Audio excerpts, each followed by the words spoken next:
বুজিছা মাটিৰ যি জুই চাই দাম আমাৰ টাইমত এতিয়াৰ তুলনাত মাটিৰ দাম খুব কম আছিলে নাজানো আৰু কেতিয়া যে মাটি অকণ লৈ নিজৰ ঘৰ এখন ল'ব পাৰিম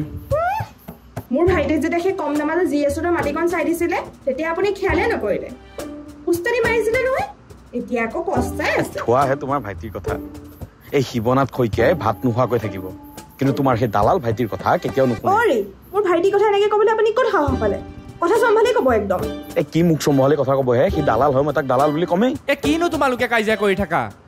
আৰু এইটো বয়সত কাজিয়া কৰে নেকি কোনোবাই আৰু দেউতা তুমিনো সদায় মামাৰ কামক লৈ কিয় ইনচাল্ট কৰি থাকা আৰু জানানে মামাই কিমান ভাল কাম কৰি আছে মানুহে যাতে ঘৰ কিনাত কোনো ফ্ৰড নহয় সেইটো কাৰণে মামাৰ নিচিনা এজন দালাল লাগে আৰু জিএছ ৰোডৰ মাটিকণ ল'ব নোৱাৰিলে নাই নৰ্থ গুৱাহাটী ছাইডটো যে কিমান ডেভেলপ হৈছে তুমি গম পোৱা নে তাতে কম দামত মাটি অকণ ল'ব পাৰোঁ আমি কথাটোতো ঠিকেই কৈছ পিছে মই এতিয়া অফিচে যাম নে মাটি চাই ঘূৰি ফুৰিম দেউতা আমি ক'তো যাব নালাগে ঘৰত বহিয়ে চব ডিটেইলছ পাই যাম আৰু অনলাইন ছাইট ভিজিট কৰাও হৈ যাব এইটো চোৱা ratepersquarefeet.com এইটো এটা ৰিয়েল ষ্টেট কনচালটেণ্ট কোম্পানী হয় এওঁলোকে আমাক আমাৰ হিচাপমতে মাটিৰ অপশ্যন দিব আৰু এওঁলোকৰ এটা ডেডিকেটেড লিগেল টিমো আছে যাৰ এক্সপিৰিয়েঞ্চ 7 ইয়াৰ্ছতকৈও বেছি আছে আমি যেতিয়া ইমান ডাঙৰ এটা ইনভেষ্টমেণ্ট কৰিয়ে আছোঁ তো এটা ভাল ট্ৰাষ্টি দালাল লাগে হেই দালাল নহয় কনচালটেণ্ট বা বহুত জলদি শিকি গ'লাচোন চোৱা মই ইহঁতৰ নাম্বাৰ দি আছোঁ আৰু ৱেবছাইটটো ভিজিট কৰিব পাৰা অ' মা তুমিও চোৱাহি আকৌ